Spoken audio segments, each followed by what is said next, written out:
ఆడిబిడ్డ వస్తాను నేను చూస్తే. మా పేరెంట్స్ అబద్ధం అని చెప్పిర్రా ఏంది? గొప్ప మగాడ్రా మీ అన్న.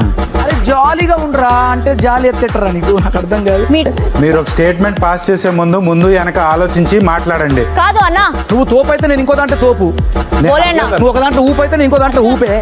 నాది నీకు లేదు, నీది నాకు లేదు. ఏంది మరి ఇప్పుడు? సారీ. అది అందరు చూసుంటారు జనాలు. నాకు వర్ణించకపోతే స్వర్ణిస్తానా? వస్తాం. నేను వారం ఉంటాను, 2 వారాలు ఉంటాను, 3 వారాలు ఉంటాను, నేను గెలుస్తానా? ఎవరైనా అడ్డొస్తే నువ్వు బాగుండాలి. ఏందే లొల్లి తడిగుమ్మౌరను. ఏం మాట్లాడావు చెప్పు. నీలాంటి వాళ్ళని చాలా మంది చూసా. నువ్వు బాగుండాలి. అందరూ ఒక గేమ్తో వచ్చారు, మీరు ఎందుకు వచ్చారన్న బిగ్ బాస్ కి? నువ్వు ఎందుకు వచ్చినావే?